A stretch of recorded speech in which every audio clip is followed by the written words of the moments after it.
एक बड़ी पुरानी कहावत है, कहते हैं अधजल गगरी छलकत जाए। क्या कुछ वैसा ही यूक्रेन ने किया था और यूक्रेन के राष्ट्रपति ने किया था, जिसको भारत ने जवाब दिया है। अचानक से यूक्रेन को एक बड़ा झटका दिया है भारत ने। जानेंगे क्या है मामला। तो वहीं दूसरी तरफ आपको याद होगा, हाल ही में भारत ने पाकिस्तान का एक रसायन से भरा हुआ जहाज को जब्त किया था, जिसमें आंसू गैस के रसायन थे। और अब कहा जा रहा है कि पता चल गया आखिरकार पाकिस्तान किस चीज की तैयारी कर रहा था। जियोपॉलिटिक्स में बहुत कुछ चल रहा है। इमरान खान की पार्टी को लेकर एक बड़ा निर्णय हो रहा है। हमेशा की तरह CIS न्यूज नेटवर्क के इस एपिसोड में जानने को मिलेगा बहुत कुछ। आइए जानते हैं इन खबरों को विस्तार से। कोई भी देश तब बहुत बड़ी मुश्किल में फंस जाता है जब वो चाहता है कि एक ही विचार रहे और दूसरा विचार सामने वाला न रहे। यही केस हम लोग अमेरिका में भी देख रहे हैं। डोनाल्ड ट्रंप पर जिस तरीके से हमला हुआ,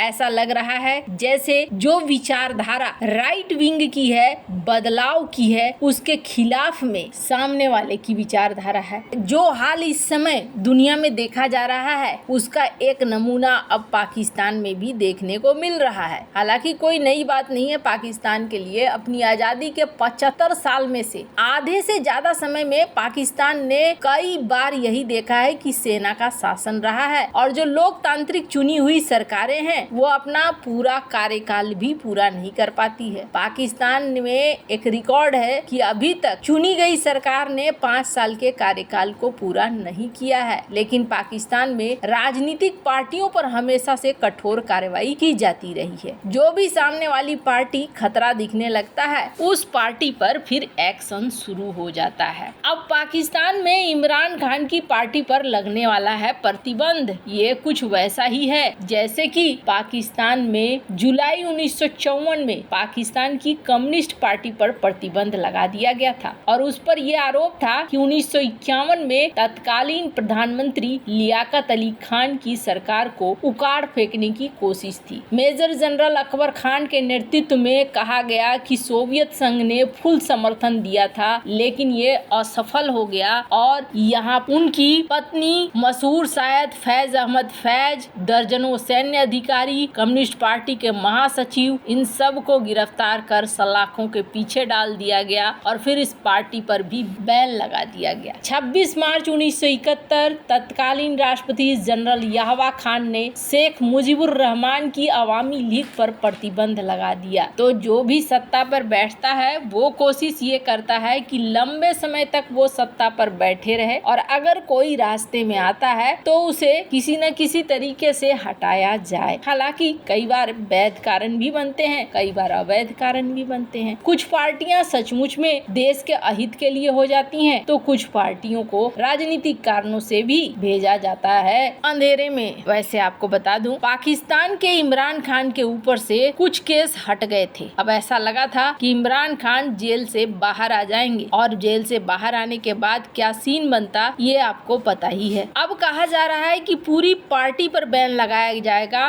2 कारणों से। पहला तो जो देश भर में प्रदर्शन हुए थे इमरान खान की पार्टी के कारण, उसकी वजह से सैन्य प्रतिष्ठानों को बहुत बड़ा झटका लगा था और दूसरी वजह ये कही गई कि 9 मई के दंगों के अलावे IMF से पैसा रुकवाने की कोशिश कर रहा था PTI और दोनों ही देश के लिए एक बहुत बड़ा खतरा है और ऐसे में इनकी पार्टी पर लगने चाहिए थे प्रतिबंध। अब हालांकि इनकी पार्टी पर प्रतिबंध लगने का मतलब है कि पूरा राजनीतिक कैरियर खत्म। अब इसके बाद हो सकता है कि यहाँ प्रदर्शन होना शुरू हो जाए, यहाँ बवाल कटना शुरू हो जाए, शायद आंसू गैस, इंटरनेट और बहुत सारी चीजों के ऊपर पहले पूरी तैयारी कर ली है जनरल मुनीर ने और उसके बाद इस फैसले को लिया जा रहा है ताकि देश में किसी तरह का बवाल खड़ा न हो। लेकिन एक बड़ी चीज है, ऐसे माहौल में हमेशा ये देखने को मिला है कुछ न कुछ अराजकता आती ही है सामने। खैर, जहाँ एक तरफ ये सब कुछ चल रहा है, तो वहीं दूसरी तरफ भारत ने यूक्रेन को एक बड़ा झटका दिया है। हालांकि ये झटका देना बेहद जरूरी था। पीएम मोदी जब रूस गए थे, तो रूस जाने से पहले जब ये G7 की मीटिंग के लिए गए थे, तो वहाँ ये जेलेंस्की से गले मिलने के साथ साथ भारत ने यूक्रेन को काफी सारा मानवीय मदद भी किया है। पर इन सब के बीच में जब पीएम मोदी वहाँ पहुँचे कि मॉस्को में दुनिया के सबसे कुख्यात खूनी अपराधी को दुनिया के सबसे बड़े लोकतंत्र के नेता गले मिल रहे हैं, ये देखना एक निराशाजनक है।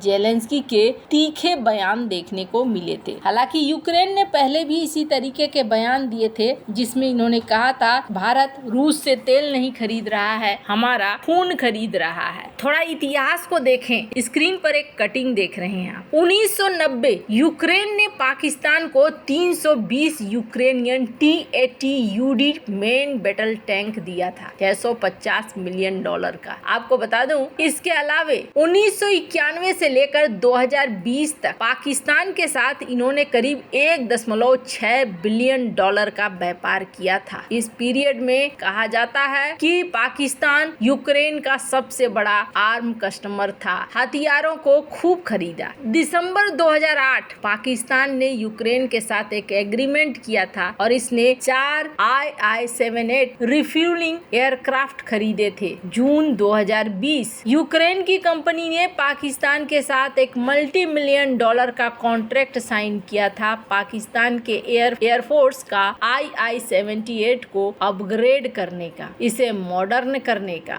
और 4 फरवरी 2022 को इन्हें दिया भी गया वापस। 2021 फरवरी $85 मिलियन का एक कॉन्ट्रैक्ट साइन किया गया TATUD टैंक के रिपेयर का। यूक्रेन और पाकिस्तान का ये इतिहास रहा है और भारत और रूस का इतिहास आज तक चलता आया है। तो जब पुराने काल में इस तरीके के इतिहास रहे हैं और आज के समय में भारत रूस का सहयोगी भी है, दोस्त भी है, भारत के आंतरिक मामलों में दखल भी नहीं देता है, तो ऐसे में भारत को अपनी दोस्ती बनाकर रखनी थी। भारत इसी चीज के लिए वहां गया भी, लेकिन अब भारत ने यूक्रेन को वापस लौटने के बाद समझाया है और समझाते हुए सबसे पहले तो एक मीटिंग थी, उस मीटिंग को कैंसिल कर दिया गया और उसके बाद इनके दूतावास को बुलाकर उन्हें सुनाया गया कि आपने ये क्या सोचकर बोल दिया। कल्चर वर्किंग ग्रुप का एक निर्धारित बैठक था, जिस बैठक को रद्द करते हुए भारत ने यूक्रेन के सामने ये पूरा मामला उठाया है। वैसे आपको क्या लगता है, इन सब मामले में आपकी क्या राय है, कमेंट कर जरूर बताएं। जल्द मिलते हैं अगले वीडियो में नई खबर के साथ।